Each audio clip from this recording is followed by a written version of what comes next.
ब्रह्म से शिव बाबा पधारे, बोलते ध्वनियों। ब्रह्म से शिव बाबा पधारे, बोलते ध्वनियों। ब्रह्म मुख से मधुर वाणी, बोलते ध्वनियों। ब्रह्म से शिव बाबा पधारे,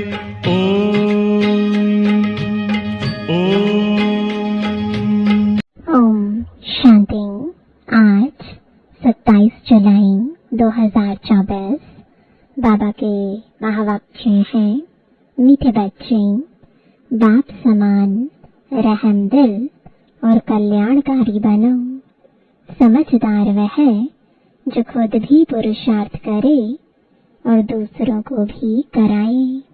प्रश्न है, तुम बच्चे अपनी पढ़ाई से कौन सी चेकिंग कर सकते हो? तुम्हारा पुरुषार्थ क्या है? उत्तर है, पढ़ाई से तुम चेकिंग कर सकते हो कि हम उत्तम पाठ बजा रहे हैं या मध्यम या कनिष्ठ। सबसे उत्तम पाठ उनका कहेंगे जो दूसरों को भी उत्तम बनाते हैं, अर्थात सर्विस कर ब्राह्मणों की वृद्धि करते हैं। तुम्हारा पुरुषार्थ है पुरानी जुत्ती उतार नई जुत्ती लेने का। जब आत्मा पवित्र बने तब उसे नई पवित्र जुत्ती यानी शरीर मिले। ओम शांति। बच्चे दो तरफ से कमाई कर रहे हैं। एक तरफ है याद की यात्रा से कमाई और दूसरी तरफ है 84 के चक्र के ज्ञान का सिमरण करने से कमाई। इसको कहा जाता है डबल आमदनी और अज्ञान काल में होती है अल्पकाल क्षणभंगुर सिंगल आमदनी। यह तुम्हारी याद की यात्रा की आमदनी बहुत बड़ी है। आयु भी बड़ी हो जाती है, पवित्र भी बनते हो, सभी दुखों से छूट जाते हो। बहुत बड़ी आमदनी है। सतयुग में आयु भी बड़ी हो जाती है। दुख का नाम नहीं, क्योंकि वहाँ रावण राज्य ही नहीं। अज्ञान काल में पढ़ाई का अल्पकाल का सुख रहता है और दूसरा पढ़ाई का सुख शास्त्र पढ़ने वालों को मिलता है। उनसे फॉलोअर्स को कुछ फायदा नहीं। फॉलोअर्स तो है भी नहीं, क्योंकि वह तो न ड्रेस आदि बदलते न घर बार छोड़ते, तो फॉलोअर्स कैसे कह सकते? वहाँ तो शांति पवित्रता सब है। यहाँ अपवित्रता के कारण घर घर में कितनी अशांति होती है। तुमको मत मिलती है ईश्वर की। अभी तुम अपने बाप को याद करो, अपने को ईश्वरीय गवर्नमेंट समझो, परंतु तुम हो गुप्त। दिल में कितनी खुशी होनी चाहिए। अभी हम हैं श्रीमत पर, उनकी शक्ति से सतप्रधान बन रहे हैं। यहाँ तो कोई राज्य भाग्य लेना नहीं है। हमारा राज्य भाग्य होता ही है नई दुनिया में। अभी उसका मालूम पड़ा है। इन लक्ष्मी नारायण के 84 जन्मों की कहानी तुम बता सकते हो। भल कोई भी मनुष्य मात्र हो, कैसा भी कोई पढ़ाने वाला हो, परंतु एक भी ऐसे कह नहीं सकेंगे कि आओ तो हम इन्हों के 84 जन्म की कहानी बताएं। तुम्हारी बुद्धि में अब स्मृति रहती है, विचार सागर मंथन भी करते हो। अभी तुम हो ज्ञान सूर्यवंशी, फिर सतयुग में कहा जाएगा विष्णुवंशी। ज्ञान सूर्य प्रगटा, अज्ञान अंधेर विनाश। इस समय तुम्हें ज्ञान मिल रहा है ना? ज्ञान से ही सदगति होती है। आधा कल्प ज्ञान चलता है, फिर आधा कल्प अज्ञान हो जाता है। यह भी ड्रामा की नोंद है। तुम अभी समझदार बने हो। जितना जितना तुम समझदार बनते हो, औरों को भी आप समान बनाने का पुरुषार्थ करते हो।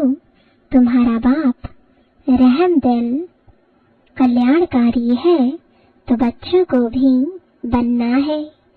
बच्चे कल्याणकारी ना बने तो उनको क्या कहेंगे? गायन भी है ना, हिम्मते बच्चे मददे बाप। यह भी जरूर चाहिए, नहीं तो वर्षा कैसे पाएंगे? सर्विस अनुसार तुम वर्षा पाते हो। ईश्वरीय मिशन होना, जैसे क्रिश्चियन मिशन, इस्लामी मिशन होती है, वह अपने धर्म को बढ़ाते हैं। तुम अपने ब्राह्मण धर्म और दैवी धर्म को बढ़ाते हो। ड्रामानुसार तुम बच्चे जरूर मददगार बनेंगे। कल्प पहले जो पाठ बजाया था वह जरूर बजाएंगे। तुम देख रहे हो हर एक अपना उत्तम, मध्यम, कनिष्ठ पाठ बजा रहे हैं। सबसे उत्तम पाठ वह बजाते हैं जो उत्तम बनाने वाला है। तो सभी को बाप का परिचय देना है और आदि मध्य अंत का राज समझाना है। ऋषि मुनि आदि भी नेति नेति कहते गए और फिर कह देते सर्वव्यापी है और कुछ नहीं जानते। ड्रामा अनुसार आत्मा की बुद्धि भी तम प्रधान बन जाती है। शरीर की बुद्धि नहीं कहेंगे, आत्मा में ही मन बुद्धि है। यह अच्छी रीति समझकर और फिर बच्चों को चिंतन करना है, फिर समझाना होता है। वो लोग शास्त्र आदि सुनाने के लिए कितने दुकान निकाल बैठे हैं। तुम्हारी भी दुकान है। बड़े बड़े शहरों में बड़े दुकान चाहिए। बच्चे जो तीखे होते हैं उनके पास खजाना बहुत रहता है। इतना खजाना नहीं है तो कोई को दे भी नहीं सकते हैं। धारणा नंबरवार होती है। बच्चों को अच्छी रीति धारणा करनी है जो किसी को समझा सके। बात कोई बड़ी नहीं है, सेकंड की बात है। बाप से वर्षा लेना। तुम आत्माएं बाप को पहचान गए हो तो बेहद के मालिक हो गए। मालिक भी नंबरवार होते हैं। राजा भी मालिक तो प्रजा भी कहेगी हम भी मालिक हैं। यहाँ भी सब कहते हैं ना हमारा भारत। तुम भी कहते हो श्रीमत पर हम अपना स्वर्ग स्थापन कर रहे हैं। फिर स्वर्ग में भी राजधानी है। अनेक प्रकार के दर्जे हैं। पुरुषार्थ करना चाहिए ऊंच पद पाने का। बाप कहते हैं जितना अभी पुरुषार्थ कर पद पाएंगे वही कल्प कल्पांतर के लिए होगा। इम्तिहान में कोई की कम मार्क्स हो जाती है तो फिर हार्ट फेल भी हो जाते हैं। यह तो है बेहद की बात। पूरा पुरुषार्थ नहीं किया तो फिर दिल शिकस्त भी होंगे, सजा भी खानी पड़ेगी। उस समय कर ही क्या सकेंगे। कुछ भी नहीं। आत्मा क्या करेगी? वो लोग तो जीवघात करते डूब मरते हैं, इसमें घात आदि की बात नहीं।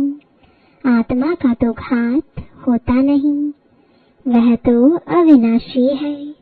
बाकी शरीर का घात होता है, जिससे तुम पाट बजाते हो। अभी तुम पुरुषार्थ करते हो, यह पुरानी जुत्ती उतार, हम नई दैवी जुत्ती ले लेवे। यह कौन कहते हैं? आत्मा। जैसे बच्चे कहते हैं ना, हमको नया कपड़ा दो। हम आत्माओं को भी नया कपड़ा चाहिए। बाप कहते हैं, तुम्हारी आत्मा नई बने तो शरीर भी नया चाहिए, तब शोभा है। आत्मा के पवित्र होने से 5 तत्व भी नए बन जाते हैं। 5 तत्वों का ही शरीर बनता है। जब आत्मा सत प्रधान है तो शरीर भी सत प्रधान मिलता है। आत्मा तमो प्रधान तो शरीर भी तमो प्रधान। अब सारी दुनिया के पुतले तमो प्रधान है।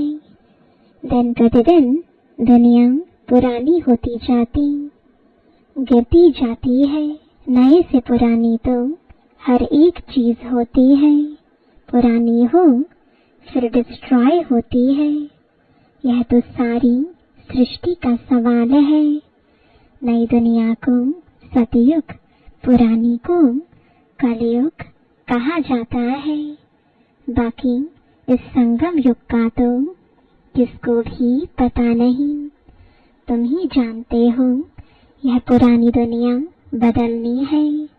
अब बेहद का बाप, जो बाप टीचर गुरु है, उनका फरमान है कि पावन बनो। काम जो महाशत्रु है, उन पर जीत पहन जगत जीत बनो। जगत जीत अर्थात विष्णु वंशी बनो। बात एक ही है। इन अक्षरों का अर्थ तुम जानते हो। बच्चे जानते हैं, हमको पढ़ाने वाला है बाप। पहले तो यह पक्का निश्चय चाहिए। बच्चा बड़ा होता है तो बाप को याद करना पड़े, फिर टीचर को, फिर गुरु को याद करना पड़े। भिन्न भिन्न समय पर तीनों को याद करेंगे। यहाँ तो तुमको तीनों ही इकट्ठे एक ही टाइम मिले हैं। बाप, टीचर, गुरु एक ही है। वो लोग तो वानप्रस्थ का भी अर्थ नहीं समझते। वानप्रस्थ में जाना है, इसलिए समझते हैं गुरु करना चाहिए। 60 वर्ष के बाद गुरु करते हैं। यह कायदा अभी ही निकला है। बाप कहते हैं, इनके बहुत जन्मों के अंत में वानप्रस्थ अवस्था में मैं इनका सतगुरु बनता हूँ। बाबा भी कहते हैं 60 वर्ष के बाद सतगुरु किया है, जबकि निर्वाण धाम जाने का समय है। बाप आते ही है सबको निर्वाण धाम में ले जाने। मुक्ति धाम जाकर फिर पाट बजाने लिए आना है। वानप्रस्थ अवस्था तो बहुतों की होती है, फिर गुरु करते हैं। आजकल तो छोटा बच्चा हुआ, उनको भी गुरु करा देते हैं। फिर गुरु को दक्षिणा मिल जाएगी। क्रिश्चियन लोग क्रिश्चियनाइज कराने गोद में जाकर देते हैं, परंतु वह कोई निर्वाण धाम में जाते नहीं। यह सब राज बाप समझाते हैं। ईश्वर का अंत तो ईश्वर ही बताएंगे। शुरू से लेकर बतलाते आए हैं, अपना अंत भी देते हैं और सृष्टि का ज्ञान भी देते हैं। ईश्वर खुद आकर आदि सनातन देवी देवता अर्थात स्वर्ग की स्थापना करते हैं। इनका नाम भारत में ही चला आता है। गीता में सिर्फ श्री कृष्ण का नाम डाल इतना रोला कर दिया है। यह भी ड्रामा है, हार और जीत का खेल है। इसमें हार जीत कैसे होती है यह बाप बगैर तो कोई बता ना सके। यह लक्ष्मी नारायण भी नहीं जानते कि हमको फिर हार खानी है। यह तो सिर्फ तुम ब्राह्मण ही जानते हो, शूद्र भी नहीं जानते। बाप ही आकर तुमको ब्राह्मण से देवता बनाते हैं। हमसो का अर्थ बिल्कुल अलग है, ओम का अर्थ अलग है। मनुष्य तो बगैर अर्थ जो आया वह कह देते हैं। अभी तुम जानते हो कि कैसे नीचे गिरते हैं फिर चढ़ते हैं। यह ज्ञान अभी तुम बच्चों को मिलता है। ड्रामा अनुसार फिर कल्प बाद बाप ही आकर बताएंगे। जो भी धर्म स्थापक है वह आकर फिर अपना धर्म अपने समय पर स्थापन करेंगे। नंबरवार पुरुषार्थ अनुसार नहीं कहेंगे, नंबरवार समय अनुसार आकर अपना अपना धर्म स्थापन करते हैं। यह एक बाप ही समझाते हैं। मैं कैसे ब्राह्मण फिर सूर्यवंशी चंद्रवंशी डायनेस्टी स्थापन करता हूँ। अभी तुम हो ज्ञान सूर्यवंशी जो फिर विष्णुवंशी बनते हो। अक्षर बड़ी खबरदारी से लिखने होते हैं जो कोई भूल ना निकाले। तुम जानते हो यह ज्ञान का एक एक महावाक्य रत्न हीरे हैं। बच्चों में समझाने की बहुत रिफाइननेस चाहिए। कोई अक्षर भूल से निकल जाए तो फट से राइट कर समझाना चाहिए। सबसे कड़ी भूल है बाप को भूलना।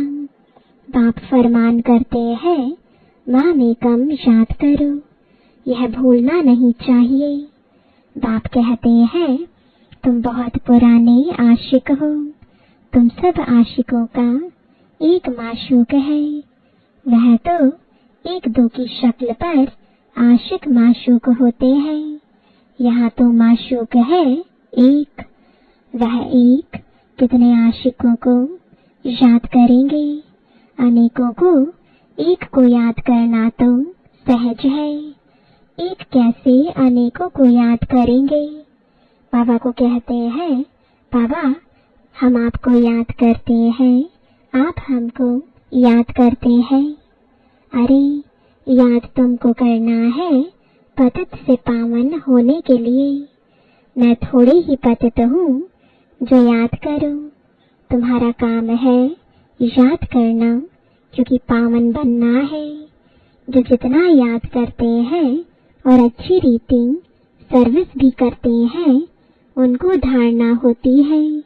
याद की यात्रा बहुत डिफिकल्ट है। इसमें ही युद्ध चलती है। बाकी ऐसे नहीं कि 84 का चक्र तुम भूल जाएंगे। यह कान सोने का बर्तन चाहिए। जितना तुम याद करेंगे उतनी धारणा अच्छी होगी, इसमें ताकत रहेगी। इसलिए कहते हैं याद का जौहर चाहिए। ज्ञान से कमाई है, याद से सर्व शक्तियाँ मिलती हैं। नंबरवार तलवारों में भी नंबरवार जौहर का फर्क होता है। वह तो है स्थूल बातें, मूल बात बाप एक ही कहते हैं अल्फ को याद करो। दुनिया के विनाश के लिए यह एक एटॉमिक बॉम्ब जाकर रहेगा और कुछ नहीं। उसमें न सेना चाहिए न कैप्टन। आजकल तो ऐसा बनाया है जो वहाँ बैठे बैठे बॉम्ब छोड़ेंगे। तुम यहाँ बैठे बैठे राज्य लेते हो। वह वहां बैठे सबका विनाश करा देंगे। तुम्हारा ज्ञान और योग उनका मौत का समान इक्वल हो जाता है। यह भी खेल है, एक्टर्स तो सब है ना। भक्ति मार्ग पूरा हुआ है। बाप ही आकर अपना और रचना के आदि मध्य अंत का परिचय देते हैं। अब बाप कहते हैं व्यर्थ की बातें तुम नहीं सुनो, इसलिए हियर नो इविल इसका चित्र बनाया है। आगे बंदर का बनाते थे, अब मनुष्य का बनाते हैं, क्योंकि सूरत मनुष्य की है परंतु सीरत बंदर जैसी है, इसलिए भेंट करते हैं। अभी तुम किसकी सेना हो? शिव बाबा की। बंदर से तुमको मंदिर लायक बना रहे हैं। कहाँ की बात कहाँ ले गए हैं? बंदर कोई पुल आदि बांध सकता है क्या? यह सब है दंत कथाएं। कभी भी कोई पूछे शास्त्रों को तुम मानते हो? बोलो वाह, ऐसा कौन होगा जो शास्त्रों को नहीं मानेगा। हम सबसे जास्ती मानते हैं। तुम भी इतना नहीं पढ़ते हो जितना हम पढ़ते हैं। आधा कल्प हमने पढ़े हैं स्वर्ग में शास्त्र भक्ति की कोई चीज नहीं होती। कितना सहज बाप समझाते हैं, फिर भी आप समान बना नहीं सकते। बच्चों आदि के बंधन के कारण कहाँ निकल नहीं सकते। यह भी ड्रामा ही कहेंगे। बाप कहते हैं हफ्ता 15 दिन कोर्स ले, फिर आप समान बनाने लग जाना चाहिए। जो बड़े बड़े शहर हैं कैपिटल में घेराव डालना चाहिए, तो फिर उनका आवाज निकलेगा। बड़े आदमी बगैर कोई का आवाज निकल ना सके। जोर से घेराव डालो तो फिर बहुत आएंगे। बाप के डायरेक्शन मिलते हैं ना। अच्छा, मीठे मीठे सिकिलदे बच्चों प्रति माता पिता बाप दादा का याद प्यार और गुड मॉर्निंग। रूहानी बाप की रूहानी बच्चों को नमस्ते। रूहानी बच्चों की रूहानी बाप दादा को गुड मॉर्निंग और नमस्ते।